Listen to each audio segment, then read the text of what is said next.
Hey guys, Dave from Nerdarchy, for nerds, by nerds, hanging out with these nerds. Nerdarchy's Ryan. Nerdarchy's Ted. And today we're going to be exploring Middle Earth with the Adventures of Middle Earth Player's Guide from Cubicle 7.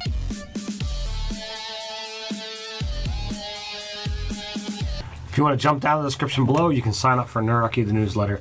It's a great way to get gaming tips, as well as learn how to game with us. So I know some of you guys are looking and thinking like, oh, I want those sweet books too. Well, unfortunately, we just actually, Nerdarchy bought the Player's Guide for Middle Earth Adventures off of RPG Drive-Thru, or Drive-Thru RPG, whichever. I always flip it around in my head. The description will be in the link below. There is not a print-on-demand option, and we actually bought it and then had it printed from a local printer. I actually looked up Cubicle 7, and the actual print book isn't actually released yet. Oh, they are going to print. They are going to release a print book. Yep. Nice. We can actually get one. When I was doing some research on it, I actually, saw a picture of the, essentially the hardcover print. Yeah. And I'm like, well, where do I get it? Right. And they're like, just wait like 6 months. When I went to Cubicle 7, there was talking about the pre-orders. Some of us here at Nerdarchy actually prefer like actual books. So a lot of times we'll buy the PDFs for something if there's no physical book and pay a local printer way too much money to print it for us. Right. It is definitely not the ideal way to go. And that is the reality of print on demand is really what it comes down to.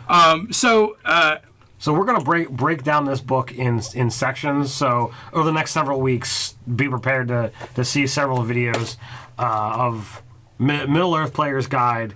The sections we're going to talk about today are, we're going to end with the races, but there's actually like the intro and a little bit about the lands where you're adventuring in here as well. And that'll take us up to speed. So, book's really well put together. I agree. There's some things I like and there's some things that I don't like.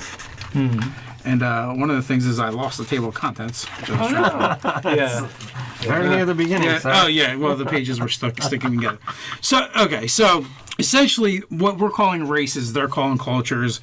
And, basically, we're going to look at the overview and the cultures in this book right now. There's definitely some things in here. Now, it says 5e on it. I don't know if they're actually using the OGL or not. They are. It seems it's very much indicative of a sort of 5th edition Dungeons and Dragons product.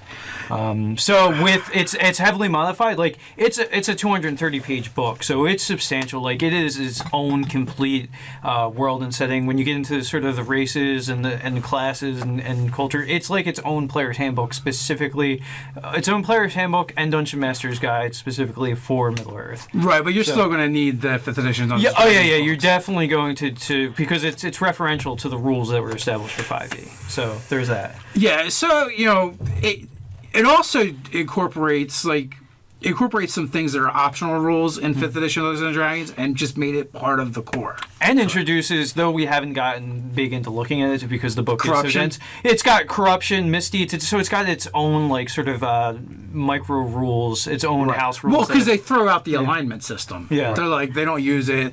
They, instead of player characters, it's players heroes. There's a lot of change of verbiage just to be different and sort of distinct. And we'll touch on that. I kind of don't like that. Yeah. It just felt kind of arbitrary to me. I'm like, I don't know why. Like the virtues as opposed to feats. Yes. Now, that aside, everything so far that I'm enjoying the reading of it.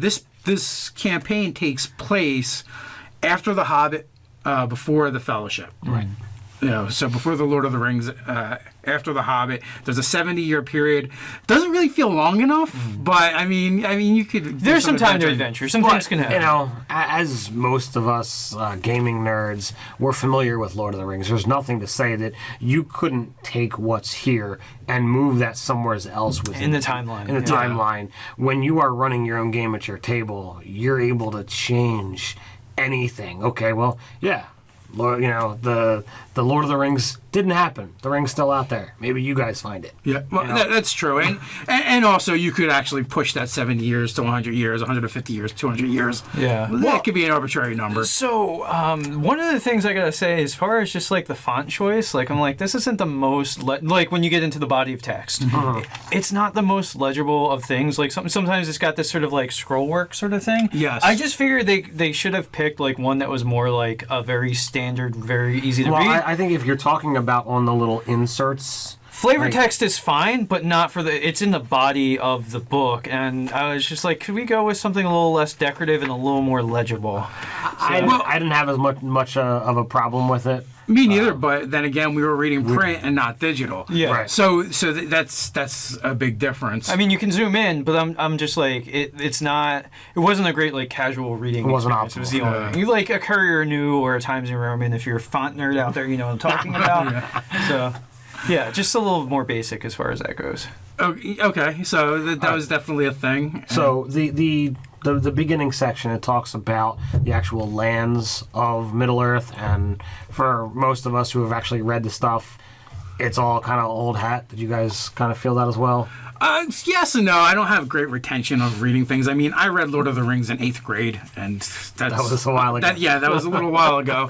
So I actually know, I have more information in my brain about Lord of the Rings and The Hobbit from the movies than I do from the books at this point. Yeah, and then just half of the people that were watching this video stopped watching at this point.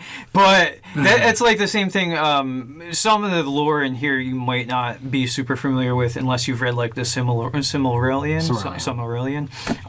So there's that. There's just some minor histories and details in here that aren't as sort of described in the narrative of the books. Also, going off of what's presenting as far as the region, it's a really small swath of Middle Earth too. Mm-hmm. It's not the wider world that you're looking at. They're just dealing with kind of like from the Shire to Mordor, pretty much is kind of like the area where you're going to be adventuring, hanging out. So there's nothing to say that you couldn't expand upon that. Yeah, I mean they do mention some other places like the Blue Mountains where the other dwarves are from, and the West is just the West and stuff like that. But for the most part, it's very kind of localized, has a really localized feel to it. I mean, it does leave room for expansion of the product to make another book that deals with other lands and things like that outside of the main swath of land. So you really have you have 3 races in here essentially, which are basically human, elf, dwarf. Oh yeah, and hobbit. So you've got the 4. Clearly and definitely not a halfling, because a hobbit and a halfling are completely not the same thing. There wasn't a lawsuit about this back when TSR... And hobbits don't get to reroll once. Yeah, well, and there is that, yeah. Actually, they might. I would double check that. They but don't. No, you did, yeah. What is it, the Dudane? The Rangers, they're not really humans, but they're not really elves either. I don't even think they're really half elves, to be honest with you. But what is it? They have the old blood or the blood of elves in them. Right. So there's that. So you do get is it like 4 or 5 different like sub races of human? There's a lot. You got 1, 2, 3. Now, while you're counting that, one of the things I find about this book, it's awesome, even if you don't want to play Middle Earth, but you want to play a grittier, low magic game. It's a way that if you want to take cleric and wizardly magic out of your setting, largely, this is a way to do it. Yes, and because although we're not going to delve into it today, it offers up a bunch of new classes, and some of them are kind of reworks. Like the scholar, massaging and the Slayer. It as if magic was not a heavy part of the game, how would you do that? You get 8 humans. Yeah, and then an elf, a dwarf, and a hobbit.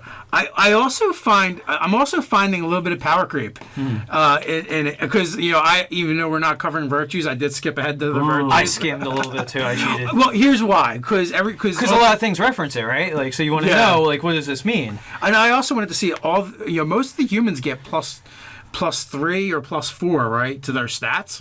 And when I wanted to see if any of the virtues actually give a plus as well, and some do. Not for every race, especially the non-human races, but for the human races, a few of them do give that +1. Like it's only like 1 virtue or whatever, but still, like you're getting at a first level, and then you're going to get like a +3 on top of that. So. I personally did not jump ahead to the virtues yet.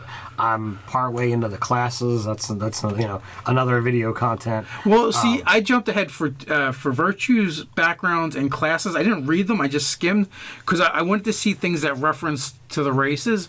And what I wanted to know was how skill heavy was this version of the game, and they've added some entirely new skills. But they took away some too. That's my major gripe. The skills that they added, fucking bullshit. Like I'm sorry, it's just there's one called tradition, which history couldn't cover that really. There's one just called lore. What is that? Arcana and history again, probably usually cover that. Yeah, tradition really does feel a lot like a combination of. It would actually be like diplomacy in previous editions, but persuasion. A combination of diplomacy as well as history. So it's like history and persuasion in this edition. And then there was also riddle. Like riddle is a skill. Yeah. And I'm like, all right, I understand you're trying to harken back to the source material, but investigation sounds like deductive reasoning could figure out a riddle. Yeah. There are some times that people want to make a change to something just to make a change. Literally to establish your own intellectual property, and that's like riddle is like. It reminds me of innuendo from 3rd edition. Combined with the specific knowledge of riddles. I was not too thrilled about the change in skills, but real quick, let me explain to these guys what the riddle skill is. As per, if you're ever in a cavern with a freaky little bulging-eyed guy, it's almost like that, but not quite. Good. So in here, it's basically broken down that riddles and puzzles are supposed to be a huge part of Middle Earth and the customs and cultures, right? Unless your GM doesn't want to run that type of game. Right. Yeah. But also, what they're also saying is there's this idea that in Middle Earth, people are very suspicious of each other. Mm-hmm. So the riddle skill also allows you to try and garner as much information from them while revealing as little as possible. Mm-hmm. Is kind of like the intent. That's why I said in some ways it's like innuendo and sense motive combined with this very specific knowledge. Yeah. But that's kind of weird. And that's also kind of covered by insight as well. Right? The actual thing says an accepted custom among many creatures. Speaking in riddles usually allowed among strangers meeting for the first time who want to speak guardedly. Use intelligence riddle checks to discuss a subject while concealing part of what you know, such as when explaining something about yourself without revealing your true identity. This skill is also used to gain helpful insight into spoken or written riddles. So it's basically what I said, only more concise. Right, yeah.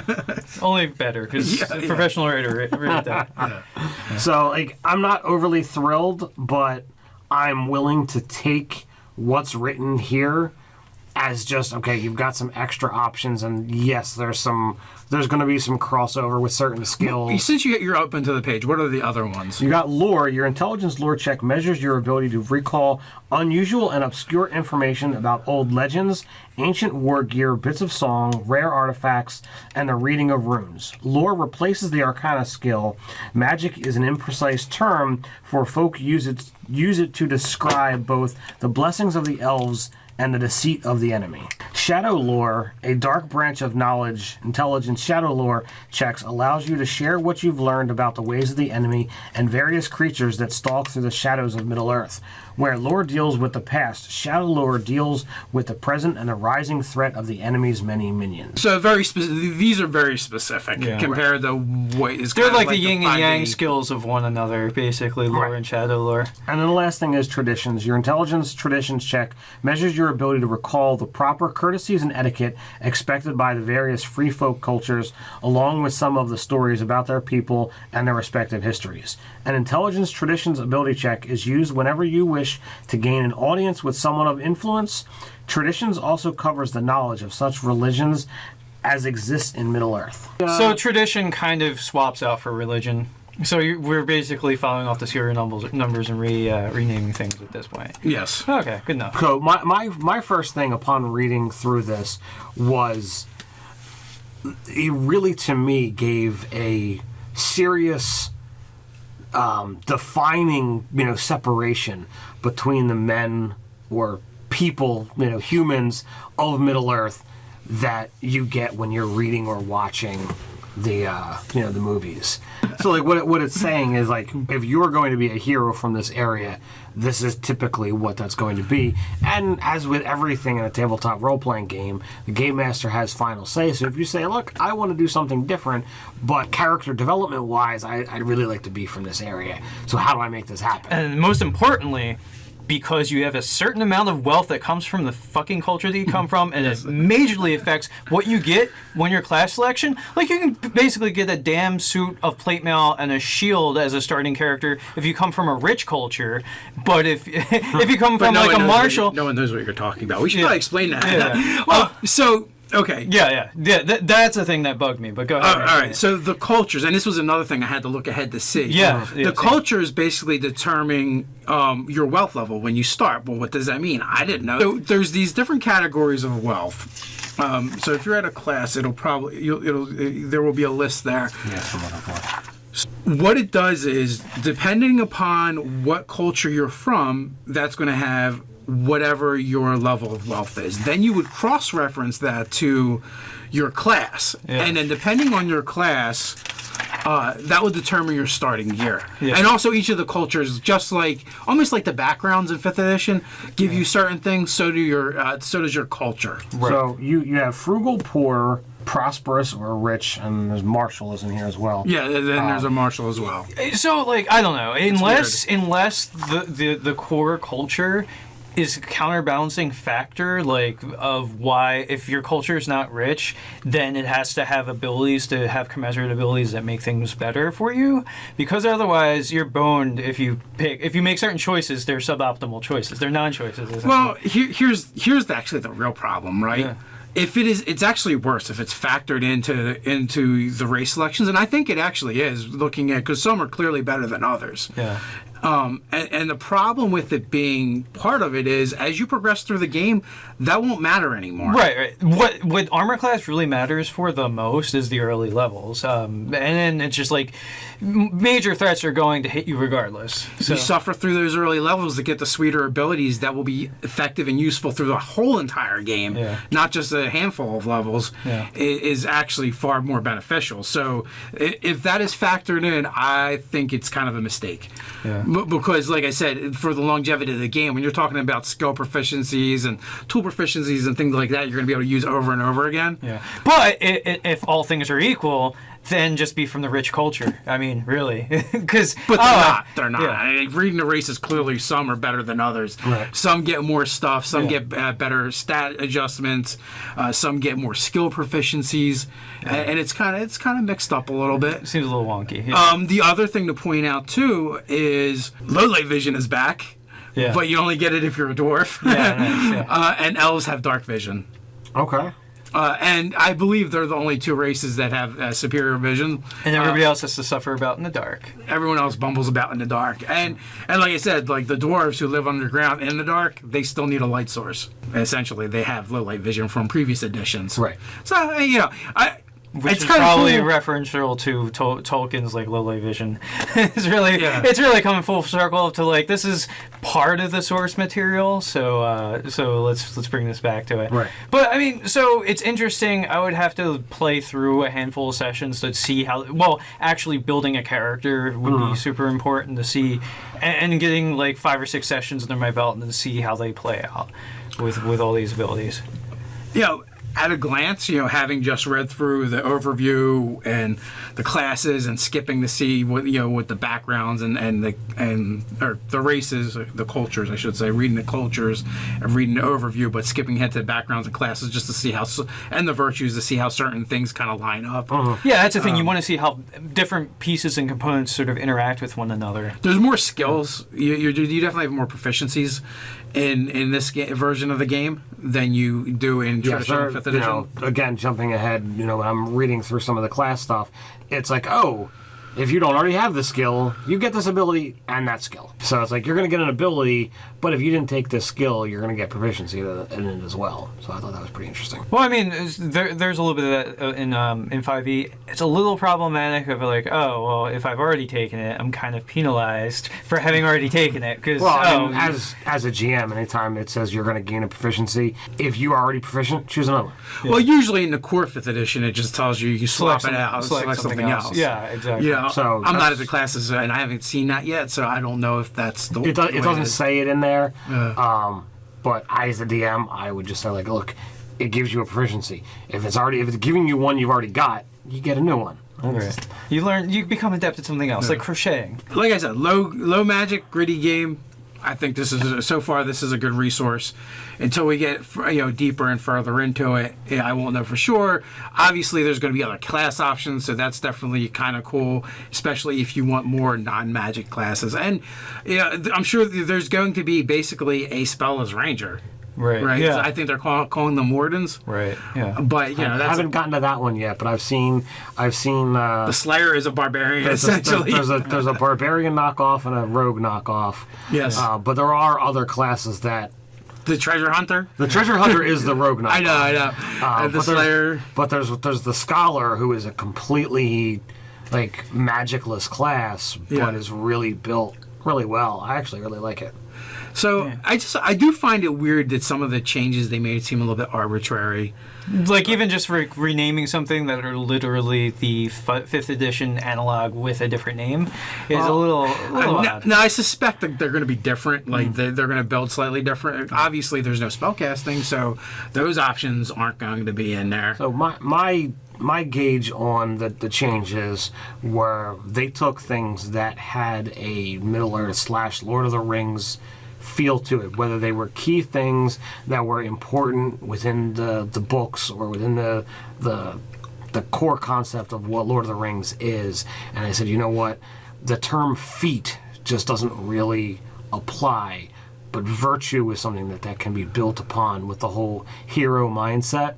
So I think they were changed for a more literary reason, which harkens back to what Tolkien was. Yeah, a lot of the sort of tweaks to the system sort of veer that way too. Like just a lot literal of things, aesthetics. Yeah, like they're trying to replicate the literature as close as possible with some of the choices in there, even from skimming some of the classes. Also, I gotta say that the art and the book layout is really nice. Like it looks like a really nice book, and if I were having a hardcover book of it would be nice to hold in your lap to look at. The art is almost like Rebecca Gay from she used to do Magic the Gathering cards from back in the day, and a lot of the art kind of has that look to it. There's also John Howe he's at least has the cover in there, and even some of the people that had worked on prior Middle-earth products, a lot of their names are attached to this as well. Yeah, for reference, the book is full color? Yes. It is, yep. So we printed black and white for obvious cheaper. reasons. Yeah. Economical. Do you want to show off the cover? That part is we do have in color. The glare.